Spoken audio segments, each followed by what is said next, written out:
உங்கள் சத்யாவின் full moon sale up to 70% தள்ளுபடி. AC விலை 2ஆம் தேதி முதல் 15% வரை உயர்கின்றது. இப்போது ஏசி வாங்கி பணத்தை சேமியுங்கள். அதிமுக கூட்டணியில் பாஜகவிற்கு 27 தொகுதிகள் ஒதுக்கப்பட்ட நிலையில் வேட்பாளர்களை இறுதி செய்வதில் பாஜகவில் ஏன் தாமதம் ஏற்பட்டது என்பது குறித்த தகவல்களுடன் செய்தியாளர் தாயுமானவன் இணைகிறார். தாயுமானவன், வணக்கம். தாயுமானவன், எப்ப எதிர்பார்க்கலாம் வேட்பாளர் பட்டியல? தாமதத்துக்கான காரணம் என்னன்னு பதிவு பண்ணுங்க.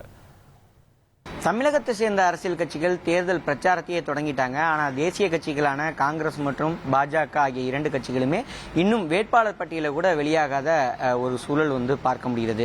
காங்கிரஸை பொறுத்த மட்டில் இன்றைய தினம் வேட்பாளர் பட்டியல் வெளியாகுவதற்கு அதிக வாய்ப்பு இருப்பதாக சொல்லப்படுகிறது. பாஜகவை பொறுத்த மட்டில் மேலும் 2 நாட்கள் ஆகும் என தகவல்கள் இருக்கின்றன. பாஜக தாமதமாக இந்த வேட்பாளர் பட்டியலை வெளியிடுவதற்கு என்ன காரணம், ஏன் இந்த இப்படிப்பட்ட சூழல் அப்படின்னு பார்த்தோம்னா பல்வேறு விஷயங்கள் சொல்லப்படுகிறது. குறிப்பா தேசிய ஜனநாயக கூட்டணியை பொறுத்த மட்டில் பாஜகவுக்கு 27 தொகுதிகள் என்பது ஒதுக்கீடு என்பது செய்யப்பட்டிருந்தது. அதுல குறிப்பாக சென்னை மற்றும் கோவை மாவட்டத்தில் கூடுதல் தொகுதிகளை கேட்டு பெற வேண்டும் என்பதில் பாஜக தீவிரம் காட்டினாங்க. ஆனால் அதிமுக தரப்புல சென்னையில் ஒரு தொகுதி, கோவையில் ஒரு தொகுதி என தொகுதிகள் என்பது ஒதுக்கீடு செய்யப்பட்டிருக்கிறது. மற்ற பிற மாவட்டங்களில் தான் கூடுதல் தொகுதிகள் என்பது ஒதுக்கீடு செய்யப்பட்டிருப்பதை பார்க்க முடிகிறது. இந்த நிலையில தான் முன்னாள் பாஜக மாநில தலைவர் அண்ணாமலை போட்டியிடுவதற்கு விருப்பம் தெரிவித்த தொகுதி என்பது சிங்காநல்லூர்.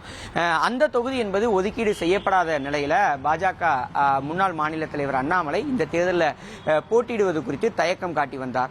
தொடர்ந்து தேர்தலில் போட்டியிடப் போவதில்லை எனவும் செய்தியாளர் சந்திப்பின் போது அண்மையில் தெரிவித்திருந்தார். அது மட்டும் இல்லாமல் தேசிய தலைமை விருப்பப்பட்டால் தான் போட்டியிடுவேன் எனவும் குறிப்பிட்டிருந்தார். இப்படிப்பட்ட நிலையில தான் பாஜக தரப்புல ஒரு உத்தேச வேட்பாளர் பட்டியல்கள் என்பது வெளியாகி இருந்தது. தமிழக பாஜக ஒரு வேட்பாளர் பட்டியலை தயார் செய்து வைத்திருந்த நிலையில தேசிய தலைமையை பொறுத்த மட்டும் பார்த்தோம் என்றால் அண்ணாமலையை எப்படியாவது இந்த தேர்தலில் போட்டியிட வைக்க வேண்டும் என்பதில் உறுதியா இருந்தாங்க. இந்த ஒரு சூழலை தான் அண்ணாமலையிடம் நேரடியாக பேசி அண்ணாமலை நேற்று நடைபெற்ற கூட்டத்திற்கு, பாஜகவுடைய கூட்டத்திற்கு வருகை தருவதற்கு அழைப்பு எடுத்திருந்தாங்க.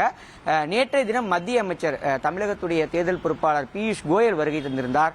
மத்திய இணையமைச்சர் எல் முருகன், அதே போல தமிழக பாஜக தலைவர் நயினார் நாகேந்திரன், தமிழிசை சவுந்தரராஜன் உள்ளிட்ட தலைவர்கள் அடங்கிய கூட்டம் என்பது கமலாலயத்தில் நடைபெற்றது. இரவு வரைக்கும் இந்த கூட்டம் நடைபெற்ற நிலையில் அண்ணாமலை தாமதமாக இந்த கூட்டத்தில் பங்கெடுத்திருந்தார். அந்த கூட்டத்தில் அண்ணாமலையை சமரசம் செய்து அண்ணாமலை இந்த தேர்தலில் போட்டியிட வைப்பதற்கு கோயல் தரப்பு பல்வேறு முயற்சிகளில் ஈடுபட்டிருந்தாங்க. அதனுடைய பலனாக வேட்பாளர் பட்டியலில் சில மாறுதல்கள் என்பது செய்யப்பட்டிருப்பதாக சொல்லப்படுகிறது. தொடர்ந்து இது தேசிய தலைமைக்கு அனுப்பப்பட்டிருக்கிறது. பார்லிமெண்ட் கமிட்டி தான் இது முடிவு செய்ய இருக்கிறாங்க. பார்லிமெண்ட் கமிட்டியை பொறுத்த மட்டில் தமிழக பாஜக வழங்கியிருக்கக்கூடிய உத்தேச வேட்பாளர் பட்டியலிருந்து ஒரு பட்டியலை தயார் செய்து வெளியிடுவார்கள் என எதிர்பார்க்கப்படுகிறது. நேற்று இரவு தமிழக பாஜக தலைவர் நயினார் நாகேந்திரன் செய்தியாளரை சந்திக்கும் போது கூட அண்ணாமலையுடைய பெயர் என்பது வேட்பாளர் பட்டியலில் இருப்பதாகவும் பரிந்துரை பட்டியலில் இருப்பதாகவும் குறிப்பிட்டிருந்தார். இப்படிப்பட்ட நிலையில தான் அண்ணாமலை போட்டியிடுவதற்கு அதிக வாய்ப்பு இருப்பதாக சொல்லப்படுகிறது. அப்படி போட்டியிடக்கூடிய பட்சத்தில் எந்த தொகுதியில் போட்டியிடுவார் என்ற ஒரு கேள்வி என்பது எழுந்திருக்கிறது. குறிப்பாக சொல்ல வேண்டும் என்றால் மயிலாப்பூர் எடுத்துக்கொண்டால் தமிழிசை சவுந்தரராஜன் போட்டியிடுவதற்கு வாய்ப்பு அதிகமாக இருக்கிறது. கோவை வடக்கு தொகுதியை எடுத்துக்கொண்டோம் என்றால் ஏற்கனவே தெற்கு தொகுதியில் போட்டியிட்ட பாஜகவுடைய தலைவராக இருக்கக்கூடிய வானதி சீனிவாசன் வடக்கு தொகுதியில் போட்டியிடுவதற்கு வாய்ப்பு இருப்பதாக சொல்லப்படுகிறது. இதே போல அவினாசி தொகுதியில் எல் முருகனும், கன்னியாகுமரி தொகுதியில் பொன் ராதாகிருஷ்ணன் உள்ளிட்டோரும் போட்டியிடுவதற்கு வாய்ப்பு இருப்பதாக அந்த பட்டியல் என்பது இருக்கிறது. அண்ணாமலையை பொறுத்த மட்டில் மொடக்குறிச்சியில இந்த முறை தேர்தலில் போட்டியிடுவதற்கு வாய்ப்புகள் என்பது இருக்கிறது. காரணம் என்ன அப்படின்னா, மொடக்குறிச்சி தற்போது பாஜகவுடைய சிட்டிங் எம்எல்ஏவாக இருக்கக்கூடிய சரஸ்வதி வசம் இருக்கிறது. சரஸ்வதி இந்த முறை தேர்தலில் போட்டியிடாத ஒரு சூழல்ல அண்ணாமலையை போட்டியிட வைக்கலாம் என்பது குறித்து தேசிய தலைமை பரிசீலித்து வருவதாக தகவல்கள் இருக்கிறது.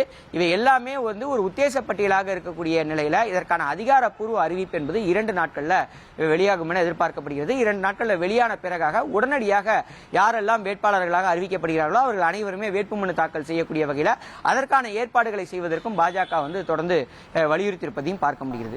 உங்கள் சத்யாவின் full moon sale up to 70% தள்ளுபடி. ஏசி விலை 2ஆம் தேதி முதல் 15% வரை உயர்கின்றது. இப்போது ஏசி வாங்கி பணத்தை சேமியுங்கள்.